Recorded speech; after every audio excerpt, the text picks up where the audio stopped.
Amén. Que el Señor nos bendiga en esta tarde. Le voy a invitar que abra su Biblia en el Nuevo Testamento, en el primer libro, Mateo, Evangelio según Mateo, capítulo 3. Mateo capítulo 3, vamos a leer del versículo 1 al 12. Vaya a buscar su Biblia con confianza para que todos leamos la palabra del Señor. Libro de Mateo, capítulo 3, del 1 al 12. Dice así la palabra del Señor.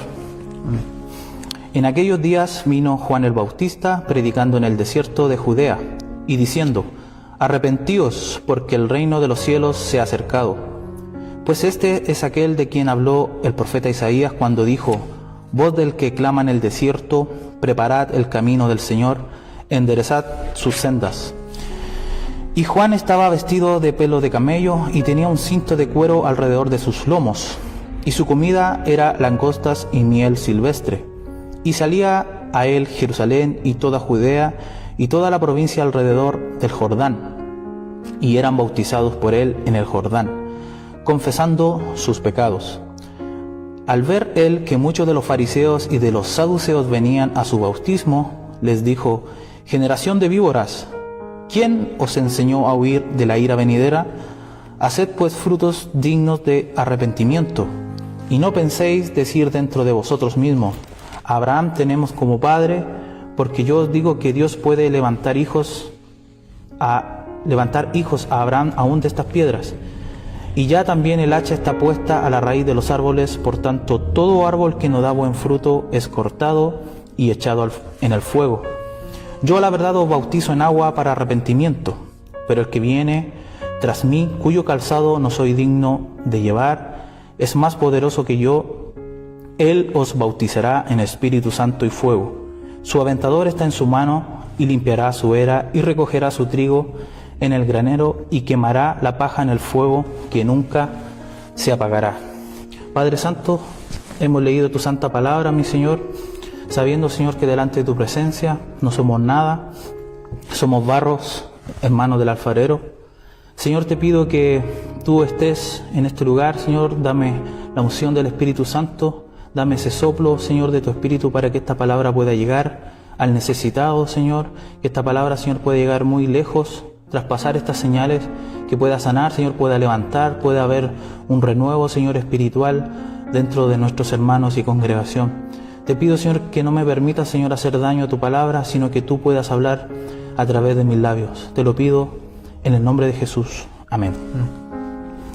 Amén, mis hermanos. Estamos en un tiempo, cierto, difícil, decía nuestro hermano Antonio, en un tiempo de pandemia, donde se han levantado muchos líderes. Si usted ha visto las noticias, ha visto las redes sociales, YouTube, Facebook, las noticias, el diario, cierto, la prensa escrita, se han levantado muchos líderes, mucha gente a quien seguir, y de alguna forma el mundo se está preparando. Los hijos de Dios tenemos este lente, ¿cierto? Este lente profético, este lente escatológico. Nos estamos dando cuenta de que ya estamos en el último tiempo.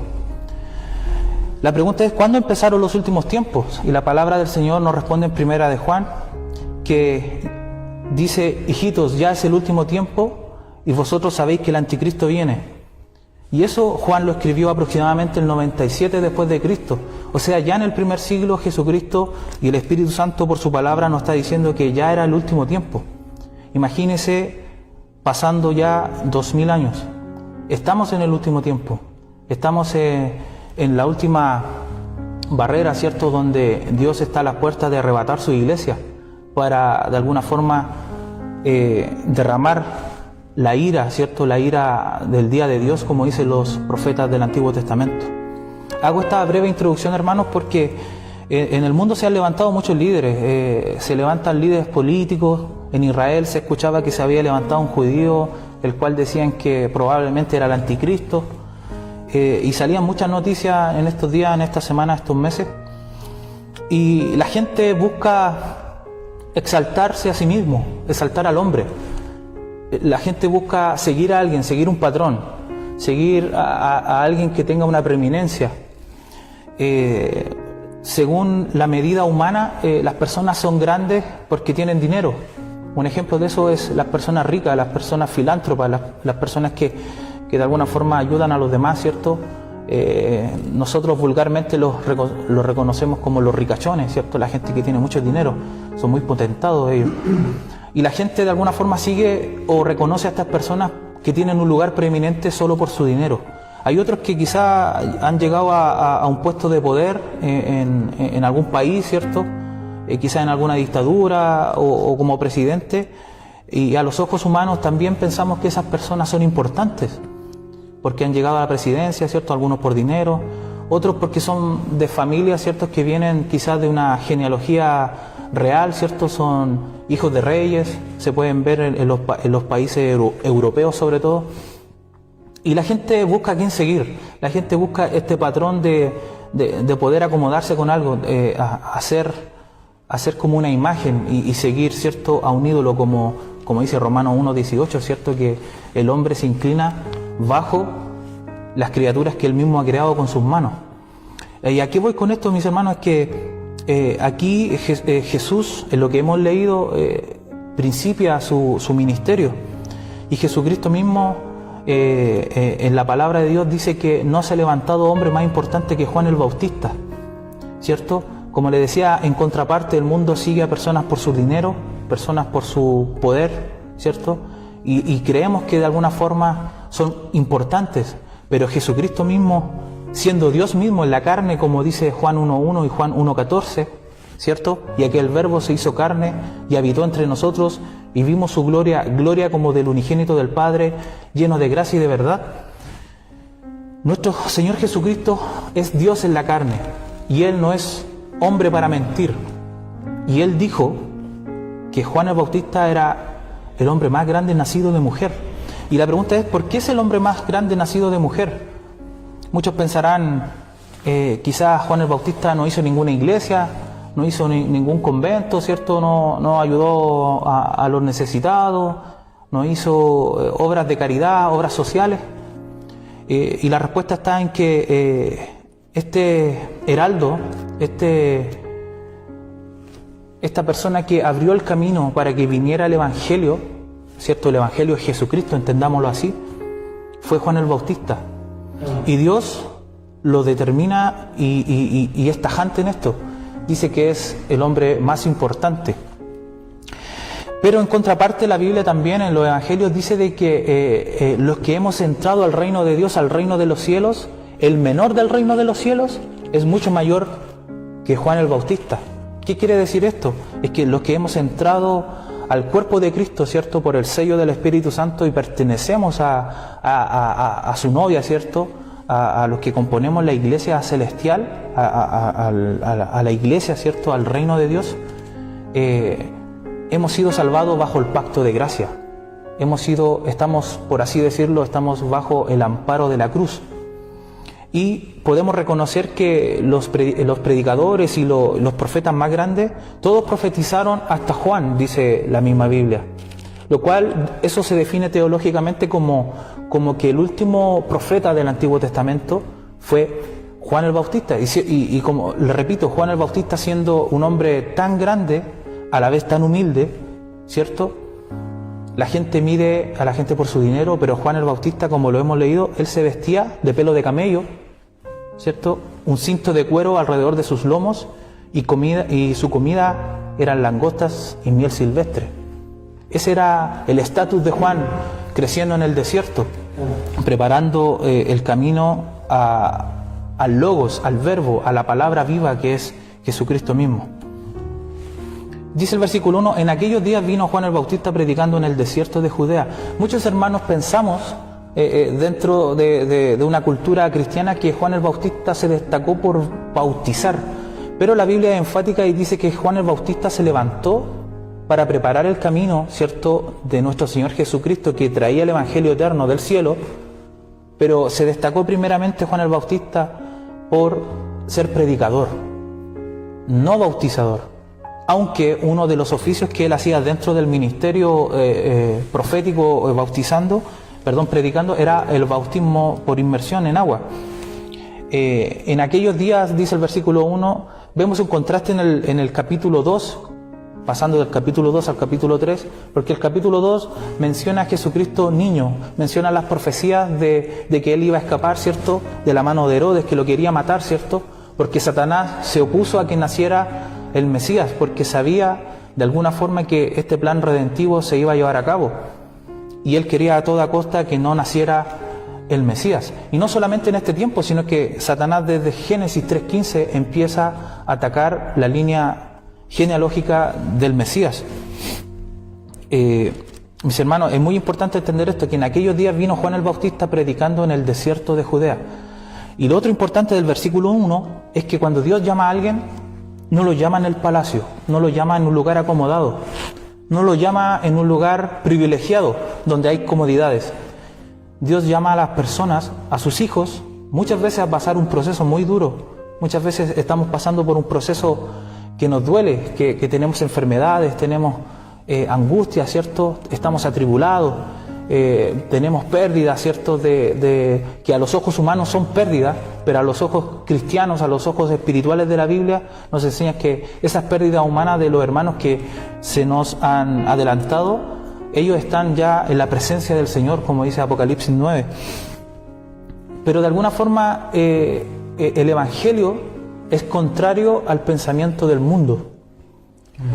Y esto yo lo quiero enfatizar de la siguiente forma. El Evangelio es antiintuitivo. ¿Qué significa eso? Que cuando nosotros estamos, por ejemplo, en un lugar de trabajo, ¿cierto?, un lugar de estudio, donde nosotros nos realizamos como personas y nos desenvolvemos, muchas veces vamos a recibir algunas críticas, o vamos a tener alguna rencilla, una pelea con alguien, ¿cierto?, alguna discusión. Y el viejo hombre que habita en nosotros, ¿cierto?, la naturaleza humana, tiende a responder, tiende a ser irrespetuoso, ¿cierto? Y respondemos en frente de las ofensas que no nos puedan hacer. Y el Evangelio es antiintuitivo, fíjese. Si a mí me ofenden, humanamente yo puedo responder a eso. Puedo tener una palabra mala, ¿cierto?, una palabra que pueda descalificar a la persona o incluso llegar a los golpes, como lo hace el mundo, ¿cierto? El Evangelio es antiintuitivo porque Jesucristo dijo, ¿cierto?, que si alguien te golpea la mejilla, tú pon la otra mejilla. Y eso de alguna forma es antiintuitivo. El Evangelio es contrario a nuestra lógica. Y eso es lo que tiene que ver en este mensaje. Dios, cuando llama a una persona, sobre todo a Juan el Bautista, y esta es la aplicación que quiero sacar yo para todos nosotros, es que Dios lo llama en el desierto. Muchos hermanos cristianos, muchas personas creen que venir al Evangelio es un llamado a disfrutar la vida, a que Dios me va a solucionar todas mis deudas, todas mis enfermedades, todas mis problemas. Pero fíjese que Dios nos revela por su palabra de que Dios nos llama primeramente a cargar una cruz. El Evangelio no es fácil. El Evangelio es ir contracorriente del mundo, contracorriente de ideologías, contracorriente es una batalla por la mente muchas veces. De hecho, cuando usted predica el Evangelio y le habla a una persona, amado hermano, la batalla no es que usted gane quizás la discusión, cuando usted tenga un momento de conversar con algún amigo, algún compañero de trabajo o compañero de universidad o de colegio, sino que la batalla es una batalla por la mente, una batalla espiritual. Porque esta palabra, cuando usted predica esta palabra lleva un poder oculto, un poder dentro. Usted puede decir el texto más simple de la Biblia y el texto va a entrar en el espíritu de la persona, ¿cierto? Que la Biblia nos relata en Romanos 3 que el espíritu está muerto de las personas, y esta palabra tiene la capacidad de revivir, de volver a nacer a los seres humanos, como dice Juan 3 en la conversación de Jesús con Nicodemo, el renacimiento espiritual. Entonces, la primera aplicación que podemos decir que Dios cuando nos llama en el desierto, hermano. Entonces no esperemos fiesta, no esperemos luces, no esperemos globos. Esperemos una cruz, esperemos poder cargar esto. Vamos a también tener burlas de amigos, familiares, ¿cierto?, que se han burlado. Yo he vivido eso, yo sé que mis hermanos también. Amén. Y todo el verdadero hijo de Dios vive ser escarnecido por el mundo. Pero Jesucristo también nos promete, ¿cierto?, que si uno resiste esto, con la ayuda del Espíritu Santo, vamos a ganar el premio de la corona, incorruptible. El versículo 2 dice, diciendo arrepentidos porque el reino de los cielos se ha acercado. ¿A qué se refiere con el reino de los cielos se ha acercado? Al Evangelio mismo. El Evangelio mismo que Juan el Bautista estaba anunciando, ¿cierto? Era el precursor, el heraldo que estaba anunciando a Jesucristo, porque en la antigüedad siempre cuando venía un rey a visitar a otro rey, enviaba a un precursor por todo el camino que este rey iba a transitar, viendo que no hubiera ningún peligro, de que las calles estuvieran en buenas condiciones, de que no hubiera ningún peligro para este rey que se iba a trasladar y iba a visitar a la nación. Entonces eso es lo que hizo Juan el Bautista, fue un precursor, preparó el camino, allanó el camino para que nuestro Señor Jesucristo viniera con este evangelio eterno, para predicar, ¿cierto?, para salvación del alma y también salvación del infierno eterno. El reino de los cielos se ha acercado desde ese tiempo y hoy todavía el reino de los cielos se ha acercado a usted, amigo, que me escucha, que quizás no ha abierto su corazón a Cristo, que quizás está ahí y estos mensajes le hacen ruido. Sí, yo sé que hay un Dios, yo lo reconozco históricamente, yo sé que de alguna forma sí, puede haber un ser superior que creó las cosas, y no le encuentra lógica, y de alguna forma mi oración y la oración de nuestros hermanos no es solamente que este mensaje sea para el pueblo de Dios, aunque lo es, sino que para la persona que está mirando, ¿cierto?, que pueda recibir esta palabra de bendición y que tú también puedas entregar tu vida a Jesucristo.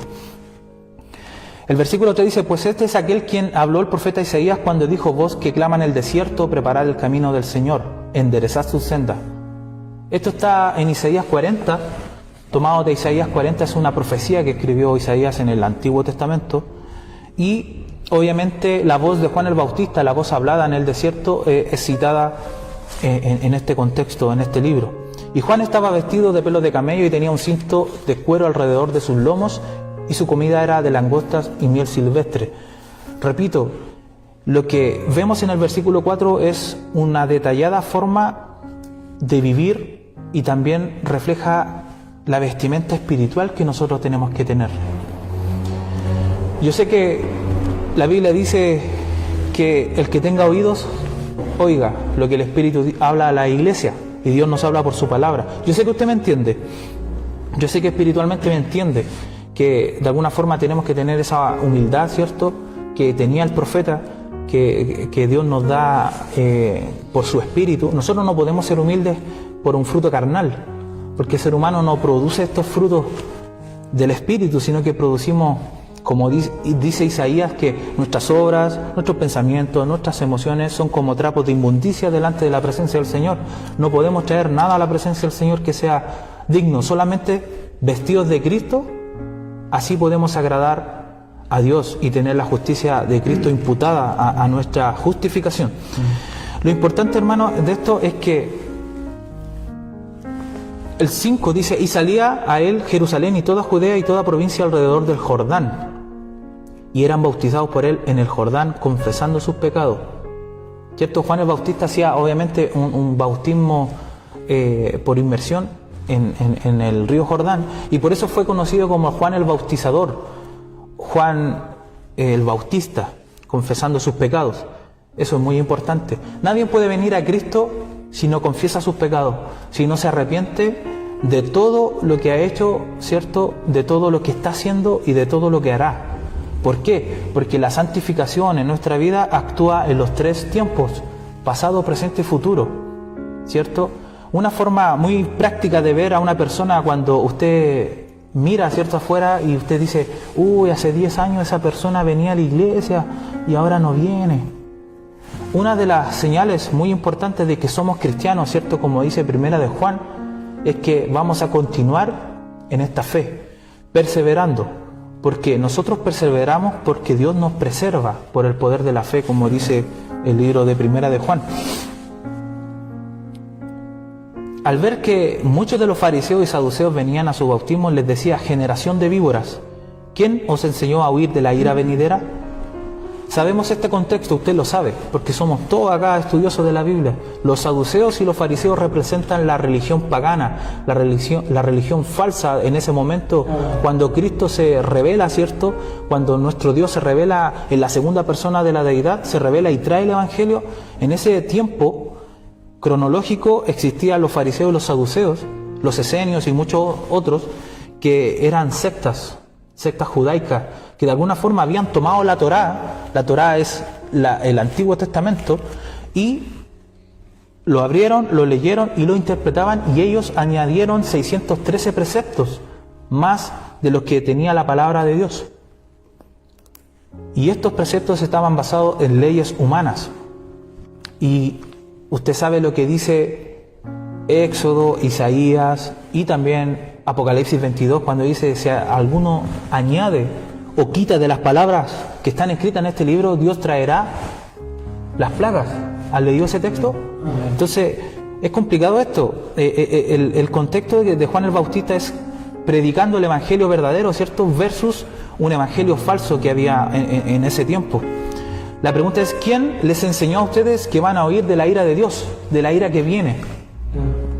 Con su sistema, ¿cierto? Con su sistema falso, ¿quién les enseñó a ustedes que van a escapar? ¿Alguno escapará de la ira de Dios? Nadie escapará, ni siquiera nosotros. Nosotros estamos bajo el amparo de la cruz. Dios Padre toma a su Hijo, lo manda a este mundo, vive la vida que nosotros no pudimos vivir, una vida perfecta, va a la cruz, muere, satisface la ira de Dios, y por la vindicación de esa vida perfecta, Dios, por el poder del Espíritu Santo, levanta a Jesucristo al tercer día, y es la vindicación de que hay una resurrección garantizada para todo aquel que cree. Amén. Ese es el Evangelio, esa es la esencia del Evangelio. Es un evento histórico en Jesucristo como cabeza. Todos los que estamos al amparo de la cruz, la ira de Dios ha sido derramada y estamos justificados delante de la presencia del Señor. Si usted lee Romanos 8, se va a dar cuenta de que ¿y quién nos acusará?, dice la Biblia. ¿Quién es capaz de acusar a un hijo de Dios, decir: él no merece esto, él no merece la salvación, él no merece porque lo oí haciendo esto? Nada, ni nadie. La Biblia dice que estamos justificados. Y en Primera de Juan 3 dice que él constantemente en su obra de sumo sacerdote está orando e intercediendo por todos los salvos, para que nosotros la vemos, ¿cierto? Y nos arrepintamos todos los días de su vida. Una marca muy importante de que usted es un cristiano verdadero es que todos los días va a las plantas del Señor y le pide perdón por la vida pecaminosa que todavía reside en nosotros, aunque tenemos la semilla del Espíritu Santo para santificación. ¿Quién os enseñó a huir de la ira venidera? Haced pues frutos dignos de arrepentimiento. Esto es el resultado de la justificación. Obviamente ellos no tenían el Espíritu Santo, no podían lograr llegar a eso, ¿cierto?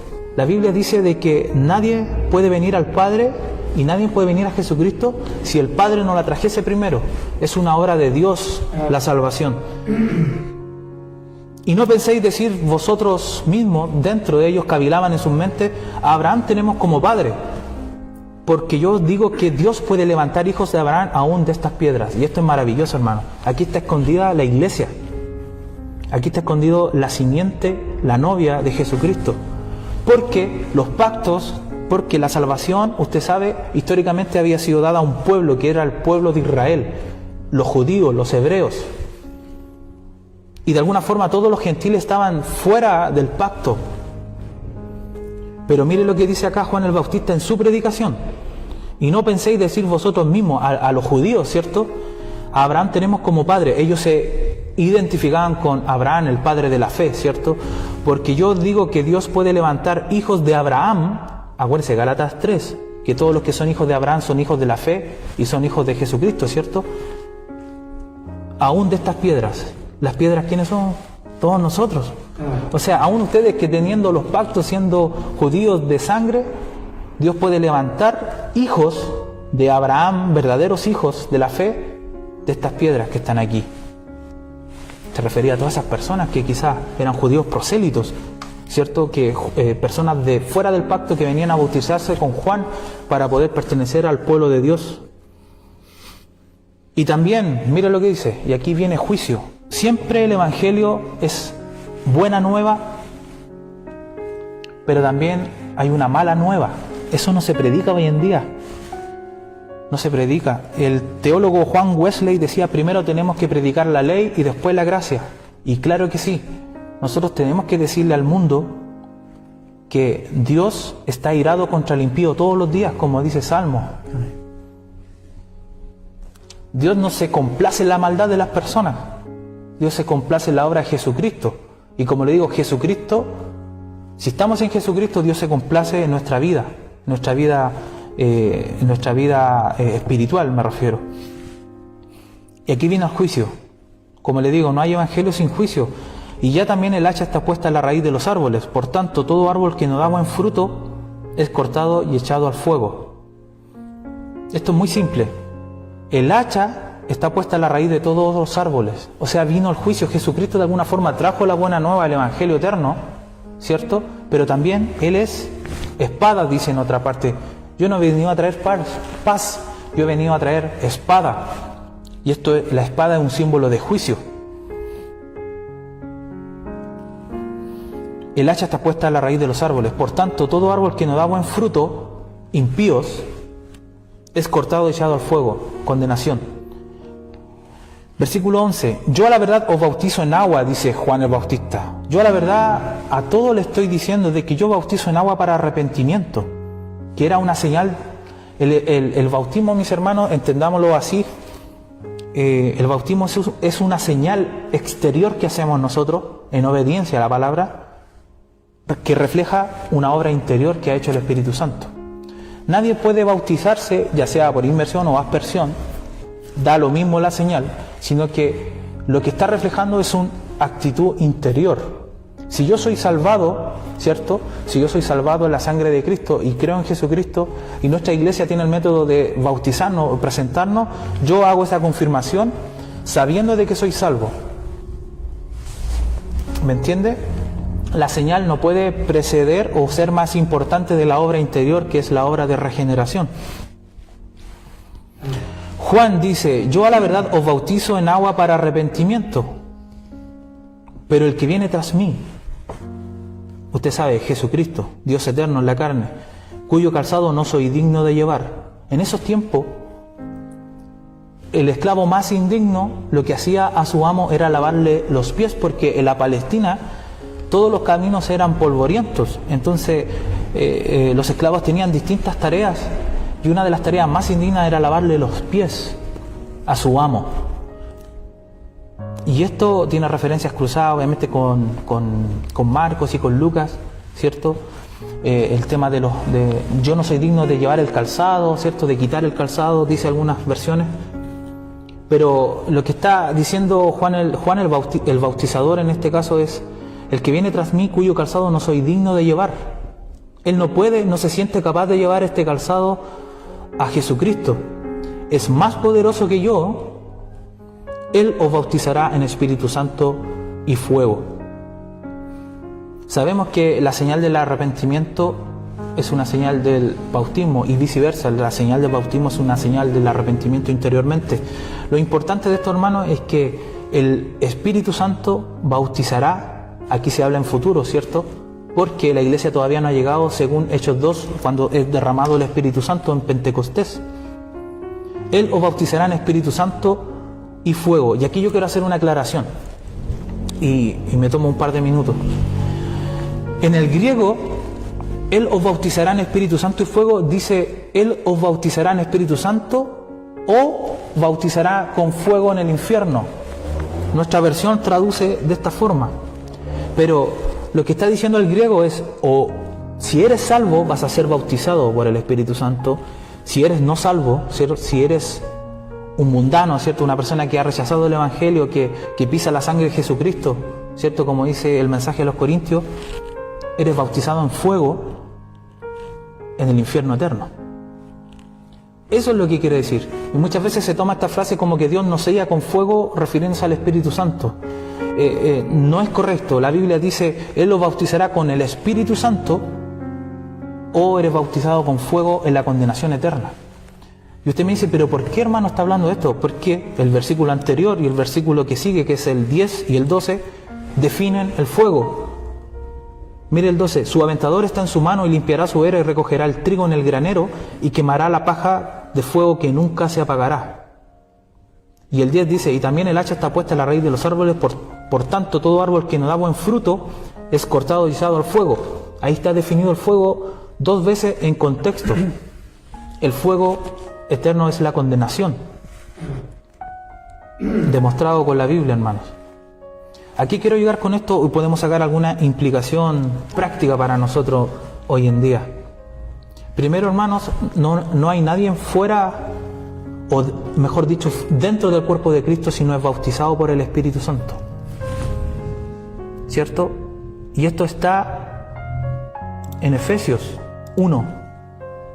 Y con esto concluyo, mis hermanos. La forma en que Dios sella a una persona, la forma en que Dios bautiza a una persona y lo hace propiedad de Dios y lo amalgama y lo pega al cuerpo de Cristo y estamos dentro del cuerpo de Cristo, lo revela Efesios 1. Voy a leer del 11. El contexto o la temática principal está en el 13 y 14, pero voy a leer del 11. Dice, en él asimismo tuvimos herencia habiendo sido predestinados conforme al propósito del que hace todas las cosas según su designio de su voluntad, a fin de que seamos para alabanza de su gloria. Fuimos creados para alabanza de su gloria. No fuimos creados para tener puestos políticos, puestos en la iglesia. No, eso es organización y Dios lo permite, sí, pero nosotros fuimos creados para alabanza de su gloria.